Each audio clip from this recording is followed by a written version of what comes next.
یہاں پہ رجوع الی القرآن کو لے کے ہم بات کر رہے ہیں، تو ایک موقع پہ عتبہ بن ربیعہ جو مکے کا ایک بہت بڑا اچھا لکھنا پڑھنے والا، شعر شاعری بولنے والا اچھا ادیب کو انہوں نے تیار کیا کہ نبی صلی اللہ علیہ وسلم کے پاس بھیجا جائے، سمجھاؤ جا کے، کیونکہ اب یہاں پہ ان کی ایک عادت تھی، مکے کی سماج کا بار بار بات کرتے، لوگوں سے مشورہ پہ مشورے ہونے کے بعد جو لوگ قتل کرنے کے لیے نبی صلی اللہ علیہ وسلم کو تیار تھے، پھر ان کو ربیعہ کو وہاں پہ بھیجتے ہیں نبی صلی اللہ علیہ وسلم کے پاس،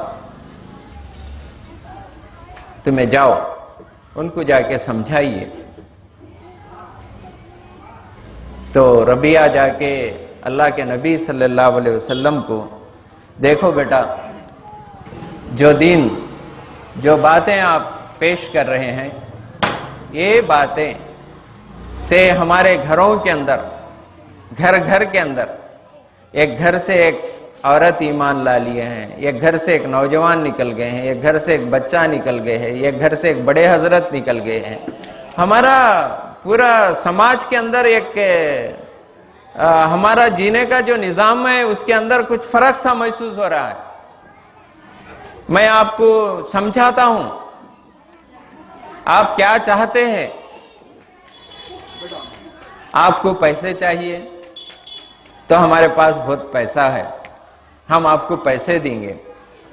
آپ اگر کسی خوبصورت عورت سے شادی کرنا چاہتے، 10 لڑکیاں ہمارے سماج کے آپ کو پیش کریں گے۔ آپ ہمارے ساتھ بادشاہ بننا چاہتے ہیں تو آپ کو ہمیں بادشاہ بنا لیں گے تمہیں۔ اس طرح سے عتبہ بن ربیعہ اللہ کے نبی صلی اللہ علیہ وسلم کے سامنے بات رکھتے ہیں، تو رکھنے کے بعد اللہ کے نبی صلی اللہ علیہ وسلم حام میم سجدہ کی پہلا حصہ ان کے سامنے پیش کرتے ہیں، حام میم شروع کرتے ہیں، پہلا سورت قرآن مجید کی سورت قرآن پیش کرتے ہیں۔ جیسے ہی عربی زبان قرآن مجید کا بات کرنے کا جو انداز، اللہ کی کتاب، اللہ تعالیٰ بات کر رہا ہے اپنی کتاب کے ذریعے سے،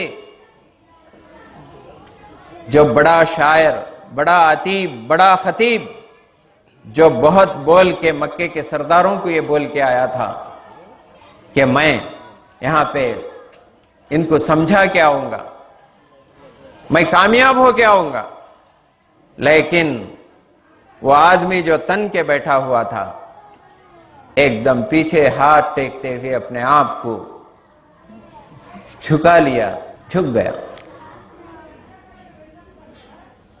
یعنی قرآن کا پیغام، قرآن جس طریقے سے ایک ادیب سے مخاطب ہوا، ایک شاعر سے مخاطب ہوا، یہ قرآن شاعروں کو سمجھایا، ادیبوں کو سمجھایا، تاجروں کو سمجھایا، خواتین کو سمجھایا، محنت کشوں کے لیے، بادشاہوں کے لیے، تمام انسانیت کے لیے یہ کتاب راستہ بتانے کے لیے آئی ہے۔ تو قرآن مجید کے اندر خاص کر سورہ نساء کے نام سے، خواتین کے نام سے ایک سورت کو اس کے اندر اللہ تعالیٰ نے اتارا ہے۔ ابھی نائب امیر جماعت اسلامی ہند جناب جعفر صاحب وجے واڑہ شہر کے دورے کے موقع پہ انہوں نے مسجد آٹو نگر میں ایک تقریر کرتے ہوئے، قرآن کے سلسلے میں بات کرتے ہوئے انہوں نے بتایا، مولانا نے نماز وَأَقِیمُوا الصَّلَاةَ وَآتُوا الزَّکَاةَ، قرآن نے کہا نماز قائم کیجئے، زکوٰۃ دیجئے۔ نماز کتنے رکعت پڑھنا ہے، کون سے ٹائم میں پڑھنا ہے، اس کے تفصیلات قرآن نے نہیں بتایا، اللہ کے نبی صلی اللہ علیہ وسلم نے بتایا۔ حضرت جبرائیل علیہ السلام آ کے حضرت صلی اللہ علیہ وسلم کو پڑھاتے تھے نماز، اس حساب سے ہمیں وقت معلوم ہوا۔ لیکن قرآن مجید کے اندر یہ بات صاف بتائی گئی ہے کہ جائیداد کا تقسیم کیسے ہو۔ آپ کے پاس جائیداد ہے تو بیٹے کو کتنا حصہ ملے گا، بیٹی کو کتنا حصہ ملے گا، بیوی کو کتنا حصہ ملے گا، جائیداد بیوی کی ہے یا شوہر کی ہے۔ اس طریقے سے جو مسئلے کے اندر دنیا میں فساد سب سے زیادہ فی الارض ہوتا، جہاں پہ فتنہ برپا ہوتا مال کو لے کے، اس مسئلے کو حل کرنے کے لیے قرآن مجید نے اول دن سے اللہ تعالیٰ نے انسانوں کے لیے قانون بھیجا قرآن مجید کے اندر۔ تو اس موقع پہ خواتین بھی بیٹھی ہوئی ہے، ہماری خواتین کے لیے ایسے ایسے خواتین، صلح حدیبیہ کا موقع تھا، معاہدہ ہو گیا، اللہ کے نبی صلی اللہ علیہ وسلم عمرے کو جانا چاہتے تھے، حدیبیہ کے مقام کے اوپر خلاف ورزی کرنے والوں نے روک لیا۔ آپ صلی اللہ علیہ وسلم نے وہاں پہ معاہدہ کیا، مکے والوں سے معاہدہ ہوا۔ معاہدہ ہونے کے بعد میں وہ معاہدہ ایسا تھا کہ ہم لوگ یعنی تیاری پوری، صحابہ کرام عمرے کی تیاری سے، جانوروں کی قربانی کو لے کے پورا ارادہ کر کے نکلے تھے، راستے میں روک لیا گیا تو سفر کے اندر کیسا رہیں گا۔ یہ صحابہ کرام کے اندر تھوڑی سی تکلیف تھی، ان کو تکلیف کے حالت میں تمام صحابہ بیٹھے ہوئے ہیں۔ ایسے حالت میں اللہ کے نبی صلی اللہ علیہ وسلم بھی اب کیا کیا جائے، آپ صلی اللہ علیہ وسلم ایسے موقع پہ ام سلمہ رضی اللہ تعالیٰ عنہ اڑتی ہے اور اللہ کے نبی جناب محمد رسول اللہ صلی اللہ علیہ وسلم کو مشورہ دیتی ہے، اللہ کے نبی صلی اللہ علیہ وسلم آپ سر منڈائیے، اپنا جانور کو یہاں پہ قربانی کیجئے، کوئی معمولی چیز ہے۔ حضرت ام سلمہ رضی اللہ تعالیٰ عنہ ازواج مطہرات میں سے ہیں۔ پھر حضرت خدیجہ رضی اللہ تعالیٰ عنہ تجارت کے میدان میں ایک ایسی زبردست تاجر ہے، ان کے تعلق سے اگر وہ چاپٹر کو بولتے ہوئے ٹھہرے تو ہمارا وقت برابر نہیں ہوتا، تو حضرت خدیجہ رضی اللہ تعالیٰ عنہ ہے۔ حضرت عائشہ رضی اللہ تعالیٰ عنہ کے تعلق سے بات آتی ہے کہ حضرت عائشہ رضی اللہ تعالیٰ عنہ اکثریت حدیثوں کی راوی ہے۔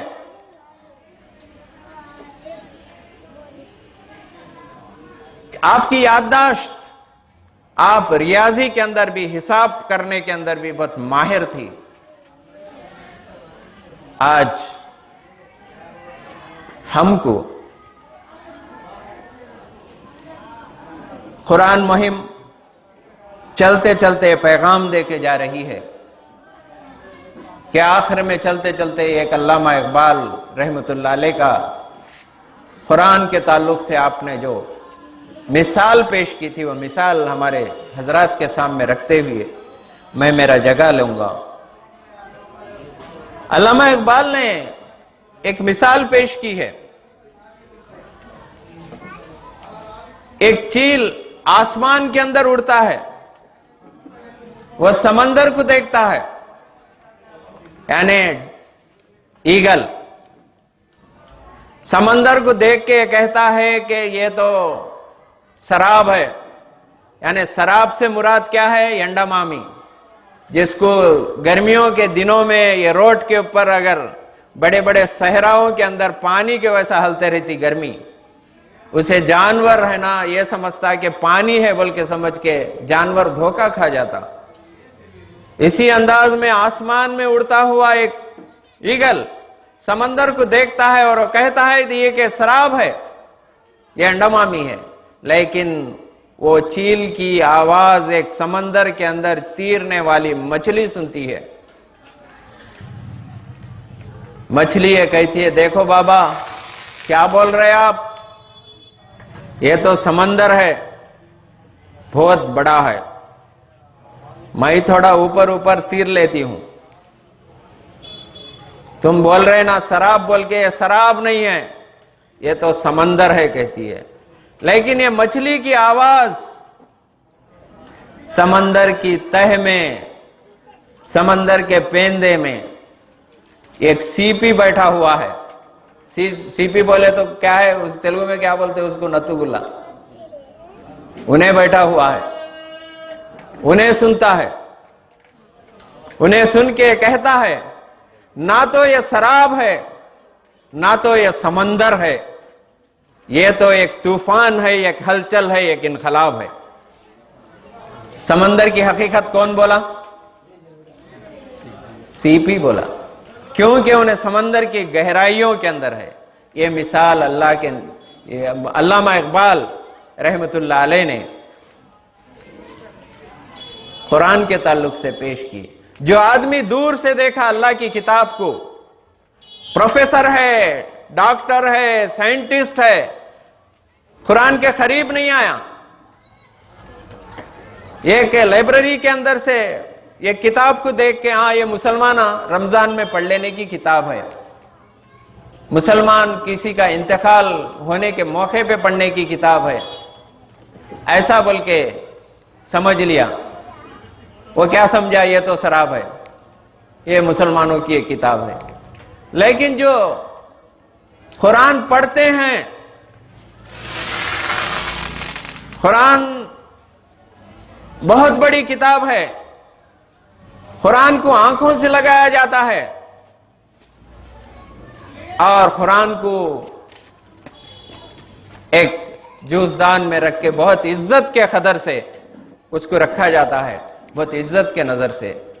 تو یہ وہ ہے کہ قرآن بہت بڑی کتاب ہے, لیکن جو وہ لوگ ہیں آخری تیسری جو گہرائی کے اندر گئے, قرآن کو پڑھے, قرآن کو سمجھے اور قرآن کے اوپر جو لوگ عمل کیے, علماء اکرام, محدثین, قرآن کا ترجمے لکھنے والے, ان کو نظر آیا کہ قرآن کا انقلاب, انہوں نے یہ پیش کیا کہ رجوع الی القرآن کا یہ پیغام سارے انسانیت کے لیے.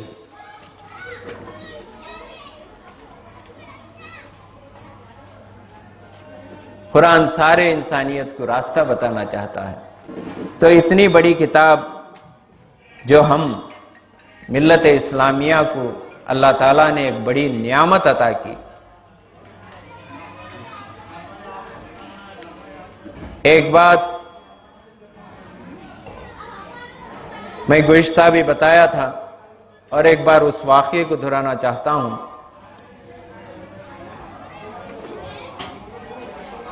شعب ابی طالب کے اندر محصور ہوئے ہیں صحابہ کرام.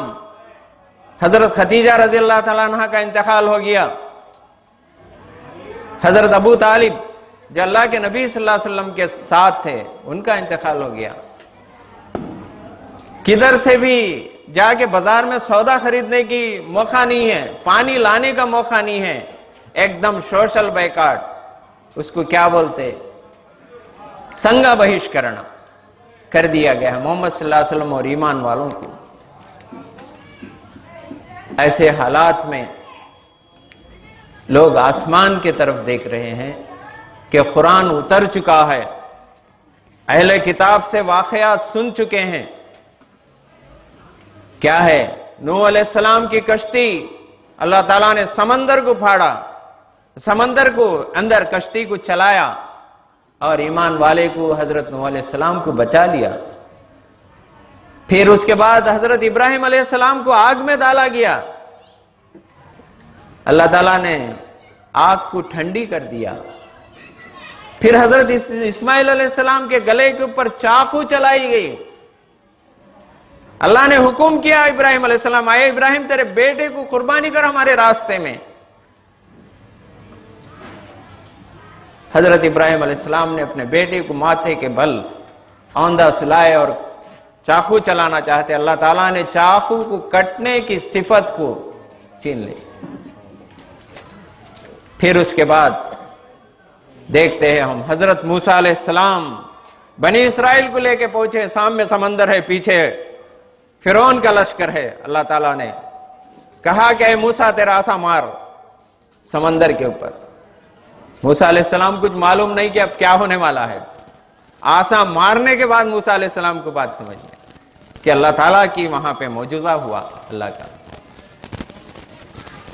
پھر عیسیٰ علیہ السلام کے حواریاں نے دھوبیاں، اے عیسیٰ علیہ السلام ہمیں آپ جو پیغام بول رہے، ایک اللہ کی عبادت کرنے کے لیے، توحید کے لیے، رسالت کے لیے، آخرت کے لیے ہم لوگ تیار ہیں، آپ دعا کریے اللہ تعالیٰ سے۔ تو اللہ تعالیٰ نے آسمان سے تلے ہوئے مچھلیوں کا طبق اتارا۔ اللہ کے نبی صلی اللہ علیہ وسلم پیدا ہونے والے ہیں، ابھی کچھ عرصے میں پیدا ہونے والے ہیں آپ۔ ایسے موقع کے اوپر ابراہا نے پوری لشکر کو لے کے خانہ کعبہ کو ڈھانے کے لیے آیا۔ الم تر کیف فعل ربک باصحاب الفیل، قرآن نے کہا ہاتھی والوں کے ساتھ وہ ہاتھیاں لے کے آئے تھے کعبۃ اللہ کو، ان کے ساتھ ہمیں کیا معاملہ کرے اے محمد صلی اللہ علیہ وسلم۔ شعب ابی طالب کے اندر یہ سوالات پورے، اللہ تعالیٰ اس طریقے سے ہم لوگ پتے کھانے کے لیے تکلیف اٹھا رہے ہیں نا، تو اللہ تعالیٰ نے ایک نعمت امت مسلمہ کو عطا کی۔ وہ معجزے ہوئے، نوح علیہ السلام کا معجزہ ہوا، وہ عارضی تھا۔ حضرت ابراہیم علیہ السلام کا معجزہ عارضی تھا۔ حضرت موسیٰ علیہ السلام کا معجزہ عارضی تھا۔ حضرت عیسیٰ علیہ السلام کے معجزہ عارضی تھا۔ لیکن نبی صلی اللہ علیہ وسلم جناب محمد رسول اللہ صلی اللہ علیہ وسلم کو جو معجزہ دیا گیا، جو انعام، جو نعمت دیا گیا امت مسلمہ کو، وہ قرآن مجید ہے۔ اس کے روشنی میں، اسی کی روشنی کے اندر ملت سفر کری، کہاں سے کہاں تک سفر کرے، یہی دعوت کو لے کے، یہی اللہ کا پیغام کو لے کے۔ آج کے حالات امت مسلمہ کو بلا رہے ہیں۔ یہ کام صرف ایک جماعت کا نہیں ہے، ساری امت کا کام ہے۔ اسلامی شریعت نے کہا کہ شراب حرام ہے، سود حرام ہے، شراب کا پینا، سود کا لینا یہ حرام ہے کہا گیا۔ آج جماعت اسلامی ہند نے رجوع الی القرآن کی مہم چلا رہی ہے، تو اس کے حوالے سے میں بتانا چاہوں گا کہ جماعت نے 10,000 ممبرز نے جماعت کے 300 بلا سودی سوسائٹیز اس ملک میں چلا رکھے ہیں، یعنی بغیر سود کے اوپر چلنے والے بینکس۔ کس کے پیسے اس کے اندر ہے؟ موزہ بیچنے والے، بڈی کی دکان والے، چائے کی دکان والے، چھوٹے چھوٹے بزنس کرنے والوں کا 750 کروڑ روپے ہر دن ٹرن اوور ہوتا۔ دلی کے ہیڈ کوارٹر کے اندر یہ بات معلوم ہوتی کہ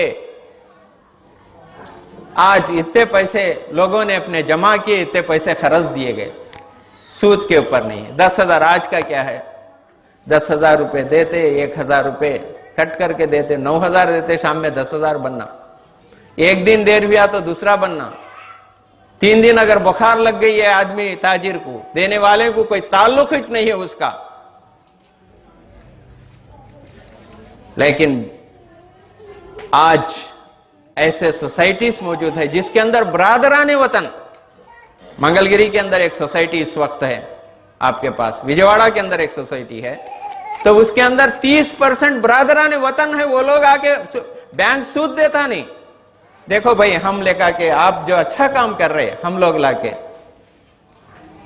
ہمارے ساتھ رہتے، سو برادران وطن، وطن کے بھایا ہمارے، وہ لوگ بھی اس کے ممبرز بنے ہوئے ہیں۔ جب اللہ کا نظام، اللہ کا طریقہ زمین کے اوپر عمل کے طریقے سے جب آتا ہے تو لوگ دوست بن جاتے، آپ کو قبول کیا جائے گا۔ آج سوال یہ ہے کہ قرآن مجید کے احکامات، قرآن مجید کی دعوت، قرآن مجید کا پیغام ملت اسلامیہ کے خواتین، مرد، نوجوان، بڑے سب اس کے احکامات کو اپنے اوپر نافذ کرے۔ کیا مؤذن اذان دے رہے ہیں؟ کیا میں نماز کو جانے کے لیے مجھے کون روکتے ہیں؟ میں بوڑھا ہو، جوان ہو، آواز مسجد کے اندر اذان کی آواز سنیں تو مسجد کی طرف چلیں، یہ میری ذمہ داری ہے۔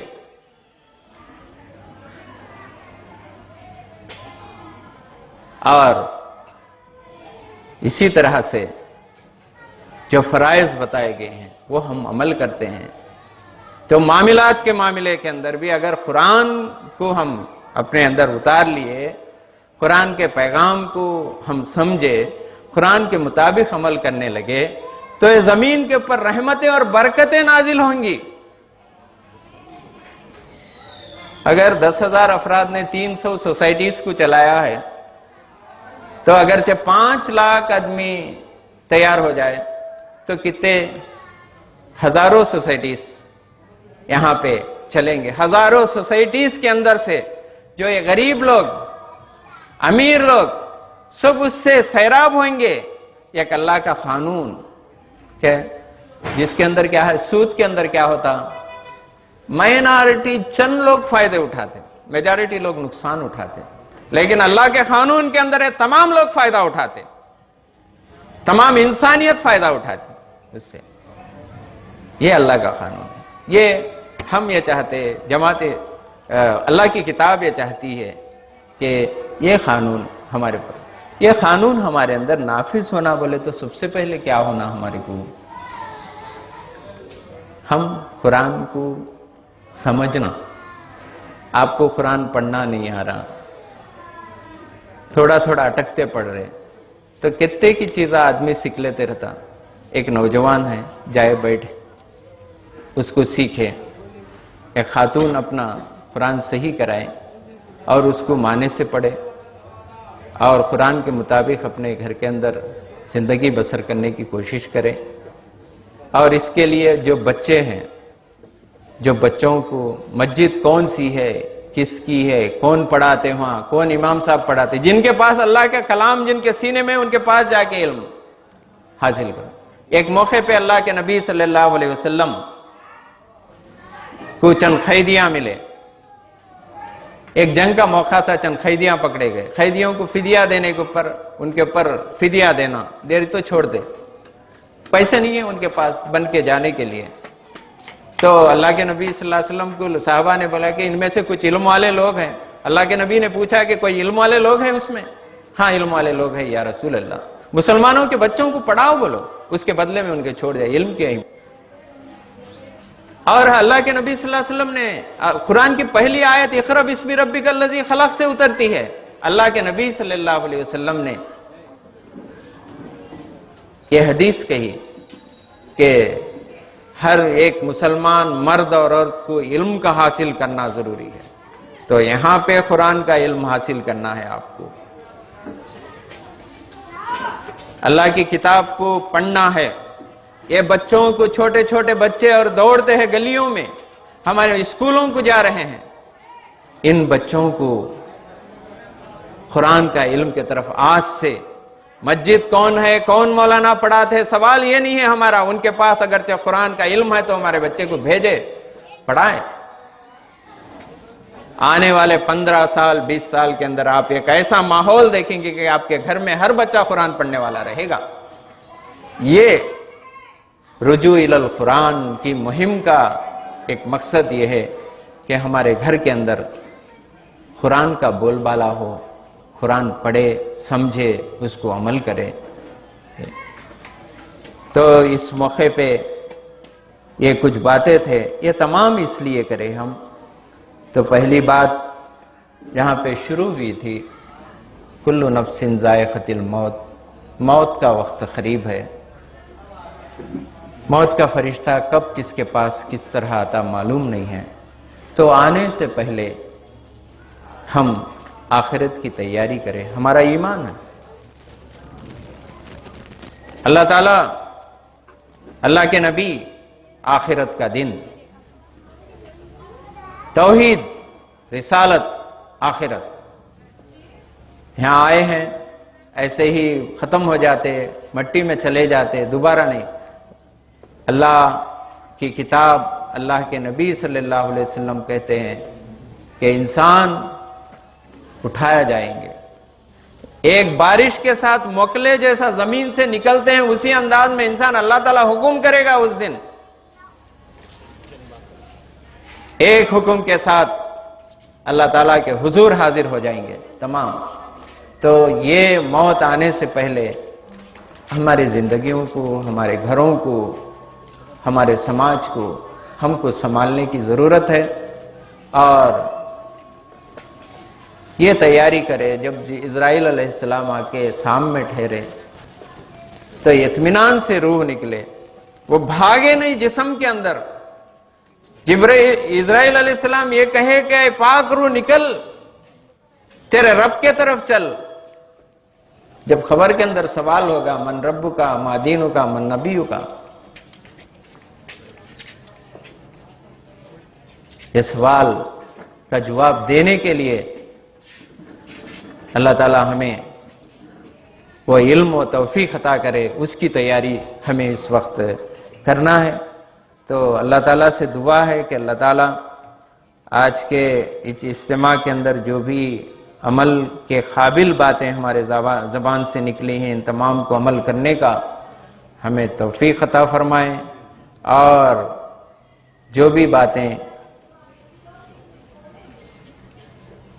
ہٹ کے نکلی ہیں تو اس کو ہمارے ذہن سے اوجھل کر دے، بھلا دے، اور ہمیں ہمارا خاتمہ بخیر کرے۔ اور اسی کے ساتھ میں میری جگہ لینا چاہتا ہوں۔ وآخر الدعوانا ان الحمدللہ رب العالمین۔